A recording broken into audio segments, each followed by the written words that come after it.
more time.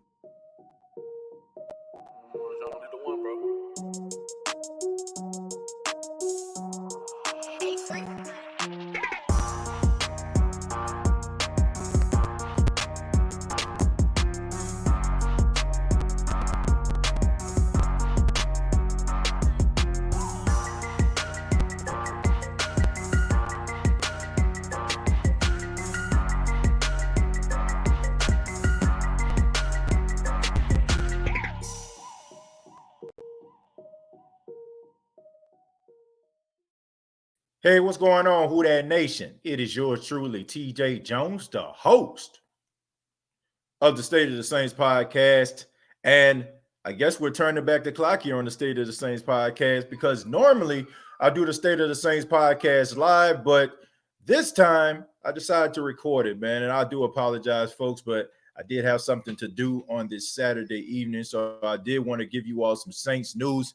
On this edition, we're going to be talking about Michael Thomas. That's right, Michael Thomas. He is listed as questionable as the Saints take on the Los Angeles Chargers on Monday Night Football. And the question is Michael Thomas going to play in the Monday Night Football game against the Chargers? And first off, Who Dat Nation, I think everybody will agree that Michael Thomas is by far definitely a top two, a top three wide receiver in the NFL right now. He's a two-time All-Pro.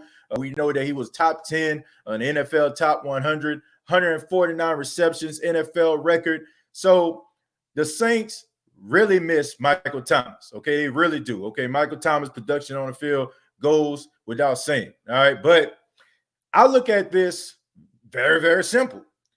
Michael Thomas is the future and the face of this franchise. All right. Like Michael Thomas is the guy years from now, I feel like we're going to be putting up there as the greatest Saint of all time. Like that's how much respect I have for this guy.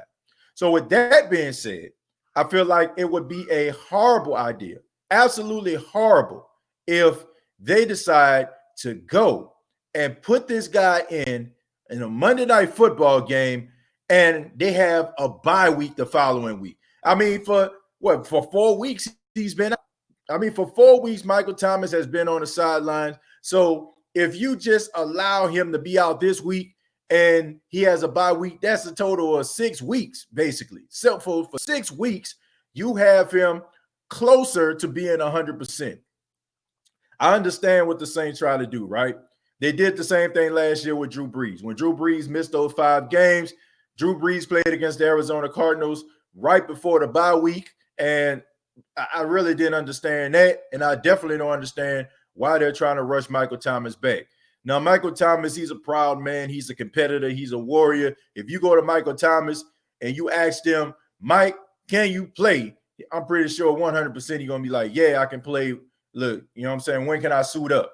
But the Saints have to really be smart about this, man. This, once again, is the future of your franchise, and you do not want to jeopardize the future of your franchise trying to go up against the Los Angeles Chargers, man. Especially last week we saw in that Detroit Lions game, we seen other guys pick up the slack. We seen Traquan Smith step up. We seen Emmanuel Sanders step up.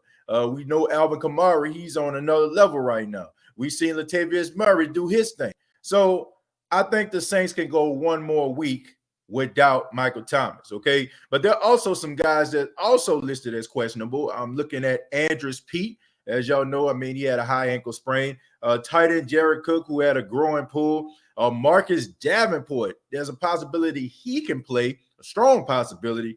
And also Marshawn Lattimore, who missed the game last week against the Detroit Lions. So Janoris Jenkins and Deontay Harris, they're going to be out of this game, okay? Deontay Harris, I think he have a hamstring issue, and Janoris Jenkins is dealing with a shoulder issue. But having Marshawn Lattimore come back and be a part of their secondary, I think that is a plus, even though the secondary played really well last week. Look, this isn't one of those situations where I would like to see this from week to week. Those guys did a good job, all right? It's almost like, you know, if one guy was supposed to work one night and he called out and then you called the other guy in, he picked up the slack, he did an okay job. It's kind of the same way. I don't want to see Patrick Robinson and P.J. Williams week to week I mean, it's just a matter of time before them guys get smoked like brisket and burned like a biscuit. That's just my honest opinion on that. So Marshawn Lattimore coming back, I think it will be a plus. And also, like, a couple weeks, I'm pretty sure a couple weeks from now, Janoris Jenkins is going to come back. But Deontay Harris, man, that's very questionable to me. I wasn't even sure how he got hurt. I'm not sure about that. But he is a guy that is really important to the special teams game. Man, anytime this guy get the ball in his hand, I mean, he can go yards. Like, he almost broke one last week against the Detroit Lions, man. If it wasn't for that, he got past all the defenders. All he had to do was get past that linebacker, and he would have been gone. But Deontay Harris, I mean, he's tough, man. He's physical.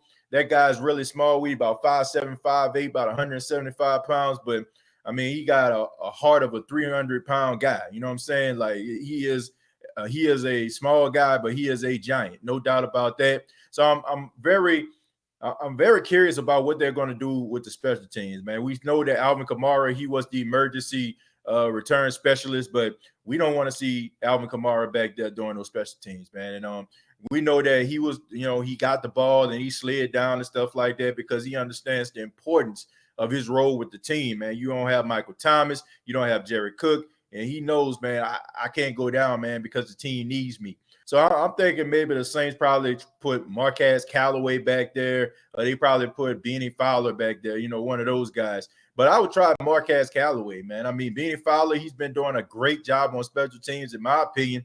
He's probably one of the bright spots on special teams, man. I mean, he was the guy that downed the ball at the 1-yard line, and he was the guy that caught that onside kick, I think, in week 1.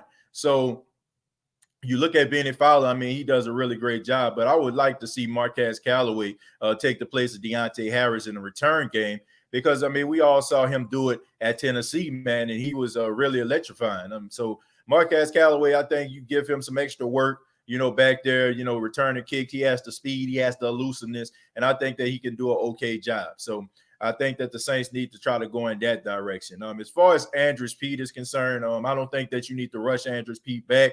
I think the offensive line did a good job. Nick Easton, he did a really good job. I think the Saints got Hurst coming in. He was serving a 4-game suspension. So he's a guy that can be a part of the rotation. They just re-signed Will Clapp to the practice squad, which I'm pretty sure he's not going to be playing in this game. And also Cesar Ruiz, man, the more reps that he gets, it seems like the better he becomes. So and Ryan Ramczyk, I didn't see him on the injury report list, so it looks like he's a go. And that is a plus because we all saw what the running game looked like when Ryan Ramczyk left the game last week with a concussion. So having Ryan Ramczyk back is a plus. Hurts him coming back, from serving that 4-game suspension, him being in the lineup. He's a seasoned veteran, spent some time with the Baltimore Ravens. We all know how the Baltimore Ravens are when it comes to offensive line. They love to run the football. So I think that he will fit very well on the offensive line rotation. So the Saints should be fine without Andrews Pete, man. Andrews Pete, we know that he's a better run blocker than he is a pass blocker, but eventually, he'll come back into the lineup and I'm pretty sure everything's going to be okay. But let's talk about Marcus Davenport. Marcus Davenport, man, he's listed as questionable, but once again, it's a strong possibility that he's going to play. Look, man, I like Marcus Davenport. I think he has a lot of promise. If you checked out the State of the Saints podcast, special guest Mike Detillier was on the show. He talked about Marcus Davenport and his upside and his ability and his skill set, but we rarely ever see that, okay? All this is right now just pure speculation, okay? We just see flashes of him. It's like a lunar eclipse or something like that, or a Halley's Comet. I mean, you have to just be there to see it. I mean, it's not going to always be there all the time. So Marcus Davenport, he does show flashes. The problem is he's never healthy. And if Marcus Davenport does come back to the lineup this Monday, he should be a backup to Trey Hendrickson. Look, Trey Hendrickson has been doing an outstanding job. In my opinion, the Saints overachiever, okay? Trey Hendrickson has been doing the best job on that defensive line, even better than Cam Jordan. I mean, he has more quarterback pressures, he has more quarterback hurries, and he has more sacks than anybody on that line. So in Marcus Davenport, if he is healthy, he can come back into the game, but you do not replace him with Trey Hendrickson, because Trey Hendrickson is doing an outstanding job. You put Marcus Davenport in, you put him in on a snap count. If he starts to ball out, then you put him in with more plays. But by no means do you trade him out for Trey Hendrickson, because I know they say, life is not fair, but this definitely wouldn't be fair, because you're you're sitting down the guy that's giving your defensive line the best production. You know what I'm saying? He's the most productive guy on the defensive line. So I wouldn't replace him for anything. You know what I'm saying? So Marcus Davenport, hopefully he can come back into the game. Also, Jared Cook, man. The Saints, they really rely on the tight ends. We didn't see Adam Troutman at all. You know what I'm saying? I'm very concerned about that, Who Dat Nation. I'm very concerned that a guy that is known for being a very good pass blocker and a guy that's also good with his hands, a good pass catcher tight end, has seen very little of the field. You know what I'm saying? And this guy, I looked at him and I said during the offseason that this guy is one of those guys they said be the next George Kittle or Rob Gronkowski. But no OTAs, no minicamp, and we all know how the Saints do with their tight ends, and we know that Drew Brees, he likes to have that type of chemistry with his tight ends. So Adam Troutman doesn't have that chemistry just yet, and he's not too familiar with the playbook. So I kind of understand that, but at the same time, man, we have to make sure that we get this young kid involved, man, even if it's in goal line situations. We definitely want to get this guy involved. But when it comes to Jared Cook, man, when him playing, I don't think you need to rush him back either. You know what I'm saying? If he got this growing pull, look, leave him out. Like I said, man, this is a game going into the bye week. So if you're not sure about a guy, just go ahead and leave him out, man. Just go ahead and leave him out. Just let them go ahead and heal, and we don't have to worry about them, being re-injured down the line, because we're going to need these guys down the stretch, man. As the schedule starts to get more and more tough, man, we're going to start playing teams like the 49ers and the Chicago Bears and the Kansas City Chiefs. We're going to need these guys to be fully healthy, man, down the stretch, and especially having a very early bye week, man. So get these guys straight, man. Don't worry about putting Jared Cook in if he's dealing with a growing injury. Like I said, I pretty much covered everybody when it came to the injury report and being questionable.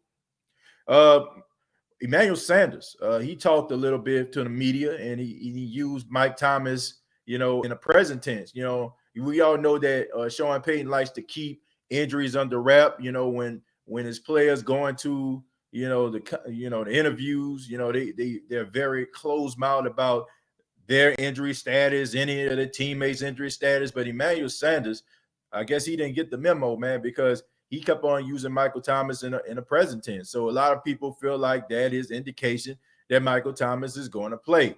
But, you never know. We all know that Emmanuel Sanders, he's his own person, man.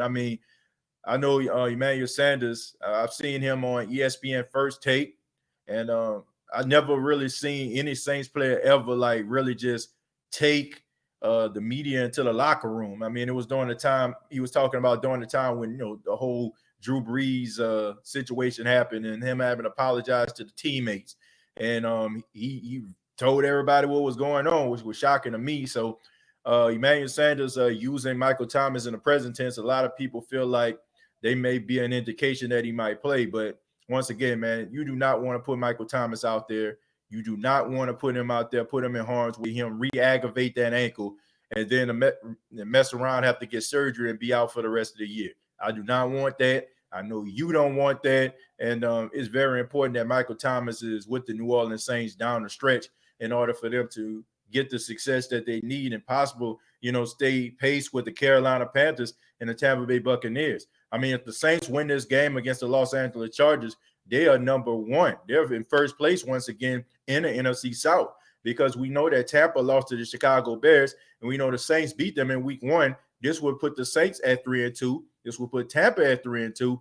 Carolina would be at 3-2 if they were to win, but the Saints would be in first place. And we want to make sure that we win these games. We want to make sure that these are the type of games that, we don't want to give up. This is a home game, even though there's not going to be crowd, man. Mayor Cantrell, she decided to deny the Saints' request of having the Superdome at 25% capacity, which I don't know, man. I don't know what's going on down there. It seems like she's ruling that city with an iron fist right now. You see other places opening up. I mean, I seen Florida, for God's sakes. Florida was a hot spot. Okay, I mean, I don't think Wi-Fi give you a better hot spot than Florida was. But you see fans at Tampa Bay games, you see fans at Jacksonville games. But I know a lot of people argue, say, well, those are outside venues. But at the same time, man, look, if you're practicing social distancing, if you're doing, the right things that need to be done in order for you to, make sure everybody is safe, why not? You know what I'm saying? Like, you don't have people all on top of each other like sardines, but you know what I'm saying? Just make sure they're practicing social distancing, man. I just feel like the Saints team, these guys are the type of squad that needs the energy of the Who Dat Nation. Some teams, they bring their own energy. They do a good job with that. But you have other teams out here, man, who, they struggle. You know what I'm saying? They need that loud venue, man. They need people pumping in that noise, you know what I'm saying? And not that Atlanta Falcon automatic crowd noise, you know what I'm saying? None of that stuff. I'm talking about like legitimate fans, you know what I'm saying, that you can see when you run out, you know what I'm saying? You can see the fire and the passion in their eyes. That's, some people need that, man. And I think that's one of the main reasons why, if you look across the landscape of the National Football League's defenses are down right now. Yeah. And I think that has a lot to do with the fact that we all know when it comes to like when we're at home and the defense is out there, man, we try to be as loud as we can to try to throw off the offense. And I feel like that's one of the main reasons why a lot of defenses in the National Football League have been struggling this season, because they feed off that energy in order for them to fly around the field. And I think the Saints are missing that greatly. But like I said, man, I just hope that we just find a solution to this problem. Eventually, you know what I'm saying, the people will come back into the Superdome where we can, blow the roof off the joint, be loud, be crazy. It definitely would be needed on Monday, because the Los Angeles Chargers, I know people may look at their record. They may look at the rookie, the young kid, Justin Herbert, and they may be licking their chops or something like that. But this young kid has an arm. He's extremely talented. He makes all the right reads. He is a guy, man, that is going to be a gamer for years to come. I think the Chargers made a very good decision. I can see him and Patrick Mahomes vying for the AFC West for years to come, because Justin Herbert is a special kid, man. Now, they don't have Austin Eckler. Of course, we know that he's out. Melvin Ingram, he's out, for the rest of the season. They have Kenneth Murray, the rookie out of Oklahoma, which a lot of Saints fans wanted the Saints to grab him. We know that they have Joey Bosa, the brother of Nick Bosa. He's out there, man, terrorizing. So these guys, man, they play with a lot of fire, man. And it's not one of those teams where, they're going to go away. This is a 4-quarter team, okay? Even when they're down, this team still battles. And once again, man, when you're going up against a young rookie, man, I mean, he going to go out there and let it fly, man. Monday Night Football, going up against a legend like Drew Brees. But we know that Drew Brees, he always brings it when he goes up against the Chargers, man. This is the team that drafted him, even though they're in Los Angeles now. This is still, like the same ownership that was in place when he was drafted. So it's always something special, for Drew Brees when he goes and plays the Chargers, because this is a team, man, that gave up on him. This is a team that didn't believe in him, and they decided to draft Phillip Rivers, because they felt like Drew Brees wasn't the guy. And, Drew Brees messed his shoulder up, and we all know the rest is history. He comes to New Orleans, and now he's who he is. But he always plays hard. He always plays with passion. And, it's always something personal when it comes to Drew Brees and the Chargers. On the next podcast, I would be giving a prediction score. What would the score be of the New Orleans Saints versus Los Angeles Chargers game? And that will be live. So I want to say thank you all very much for checking out the State of the Saints podcast. Be sure to subscribe to the YouTube channel, youtube.com, search The State of the Saints podcast, facebook.com, search The State of the Saints podcast. And the previous episodes are available on iTunes, Spotify, iHeartRadio, Anchor FM. please take a few minutes of your time to subscribe to one of those streaming apps. I can see that it's growing, and I want to say thank you all very much for your support, and continue to support the State of the Saints podcast. And once again, the show will be live on next time. And I apologize once again. I know normally I do shows live, but I had something to do tonight. So I want to say thank you all, and I'll see you all tomorrow live. Till next time, all I got to say is